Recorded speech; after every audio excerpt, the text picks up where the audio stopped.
ఈరోజు మన రెసిపీ నిలవ అల్లం పచ్చడి. నిలవ అల్లం పచ్చడికి కావలసిన పదార్థాలు, తయారీ విధానం చూద్దాం.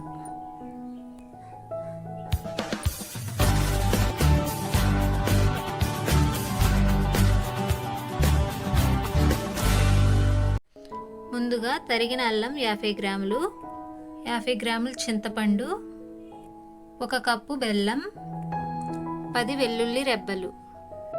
ఇప్పుడు మనం ఒక గిన్నెలో చింతపండు వేసుకుని ఒక చిన్న గ్లాస్ వాటర్ వేసుకుని స్టవ్ మీద పెట్టుకుని ఉడికించుకోవాలి. ఇప్పుడు ఇది మనం 5 మినిట్స్ ఉడికించుకోవాలి. చింతపండు ఉడికేలోపు మనం స్టవ్ వెలిగించుకుని ప్యాన్ పెట్టుకుని 2 స్పూన్లు ఆయిల్ వేసుకోవాలి. ఆయిల్ హీట్ అయింది. తరిగిన అల్లం ముక్కలు వేసుకుని వేయించుకోవాలి. మంటను మీడియం ఫ్లేమ్లో పెట్టుకుని దోరగా గోల్డెన్ బ్రౌన్ కలర్ వచ్చే వరకు వేయించుకోవాలి.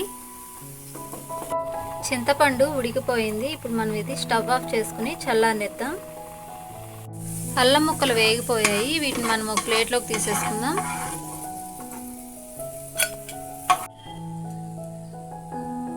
ఇప్పుడు మనం ఇదే ప్యాన్లో 1/2 కప్ వరకు ఆయిల్ వేసుకుని పోపు వేసుకుందాం. పోపు దినుసులు వేసుకుని మనం పచ్చడికి పోపు వేసుకుందాం.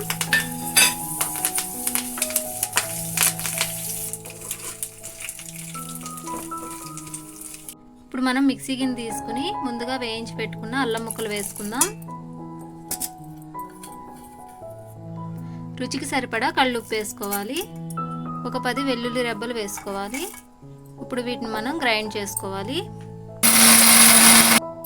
ఇప్పుడు దీనిలో చింతపండు వేసుకోవాలి. ఇప్పుడు 1 కప్పు బెల్లం వేసుకుని గ్రైండ్ చేసుకోవాలి. దీనిలో పచ్చికారం 1 కప్పు వేసుకోవాలి.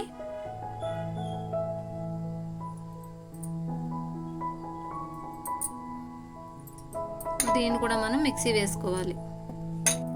పచ్చడిని ఈ విధంగా ప్రిపేర్ చేసుకోవాలి. దీన్ని మనం ఒక గిన్నెలోకి తీసుకుందాం. పచ్చడిని ఇలా ఒక బౌల్లోకి తీసుకుని ముందుగా వేసుకున్న పోపును ఇందులో వేసుకోవాలి.